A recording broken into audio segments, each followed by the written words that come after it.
Hai semuanya, tahukah kalian bahwasanya hutan di Indonesia merupakan hutan hujan tropis terbesar ketiga di dunia setelah Brazil dan juga Kongo yang memiliki keunikan luar biasa yang mencakup 10% spesies tumbuhan dunia, 12% mamalia, dan rumah bagi hewan endemik seperti orangutan dan juga harimau Sumatera. Dan sebelumnya ada pepatah yang mengatakan bahwasanya tak kenal maka tak sayang. Jadi perkenalkan dulu, nama saya Alfiona Kanarvian dari kelas 7F presensi nomor 4. Di sini saya akan membahas terkait sumber daya alam kehutanan. Ikuti terus ya. Dan ternyata, hutan di Indonesia juga sebagai pusat keanekaragaman hayati, yaitu sebagai rumah bagi 515 spesies mamalia dan juga flora endemik. Selain itu juga, hutan Indonesia menyimpan kekayaan sumber daya alam yang unik dan juga memiliki fungsi ekonomis. Mari kita pelajari lebih lanjut terkait SDA kehutanan. Berdasarkan Kementerian Lingkungan Hidup dan Kehutanan 2018, Indonesia mengalokasikan 63% atau seluas 120,6 juta hektar kawasan daratannya sebagai hutan.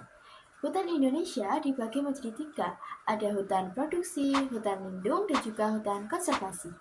Hutan produksi. Hutan produksi merupakan kawasan hutan yang menghasilkan bahan baku produksi.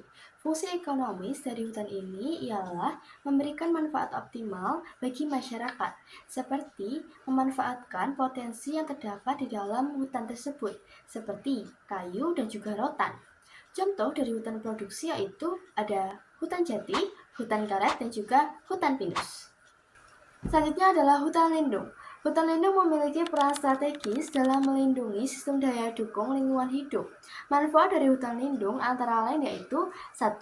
Mengatur suplai air, 2. Mempertahankan kesuburan tanah, 3. Mencegah erosi, 4. Mencegah banjir.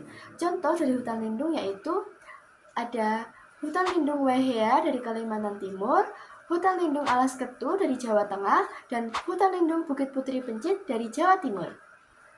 Hutan selanjutnya adalah hutan konservasi. Hutan konservasi dapat diklasifikasikan menjadi suaka alam dan juga pelestarian alam. Suaka alam dapat dibedakan menjadi dua, ada cagar alam dan juga suaka margasatwa. Sedangkan pelestarian alam dapat diklasifikasikan menjadi tiga kawasan, ada Taman Nasional, Taman Wisata Alam, dan juga Taman Hutan Raya atau disebut juga dengan Tahura. Cagar alam. Cagar alam merupakan kawasan suaka alam yang melindungi ekosistem dan juga keanekaragaman hayati secara alami dan secara keseluruhan. Secara alami berarti tinggal di alam dan juga tidak tersentuh sama sekali. Sedangkan secara keseluruhan berarti berisi hewan, tumbuhan, dan ekosistem yang perlu dilindungi.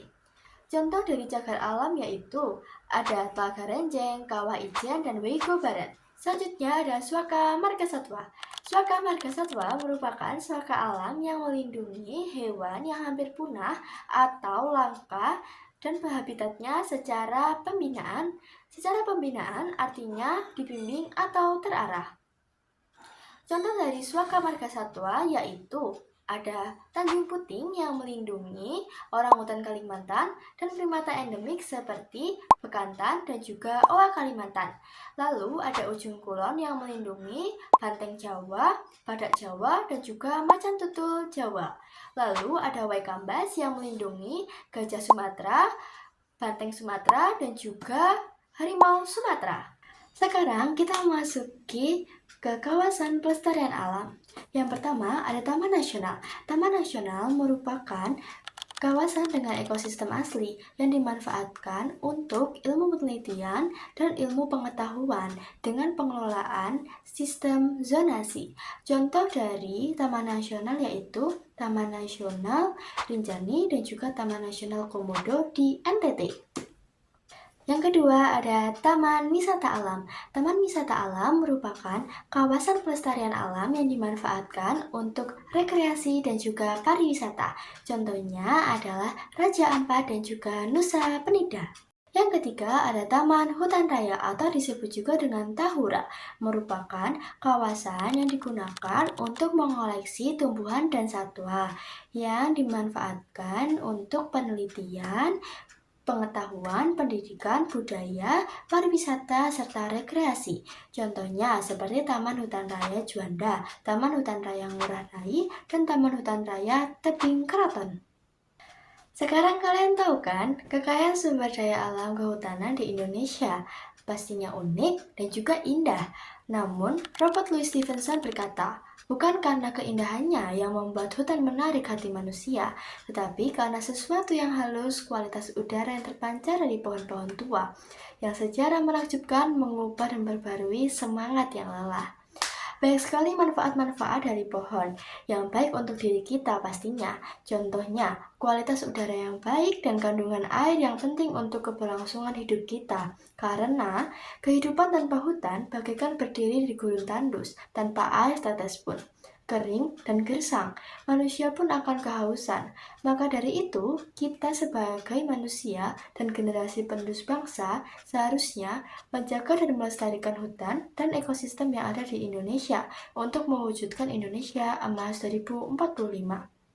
Jadi, ayo teman-teman, kita lestarikan dan jaga hutan-hutan dan ekosistem lainnya yang ada di Indonesia agar keberlangsungan hidup kita juga aman dan juga mewujudkan Indonesia Emas dan Maju 2045. Terima kasih semuanya.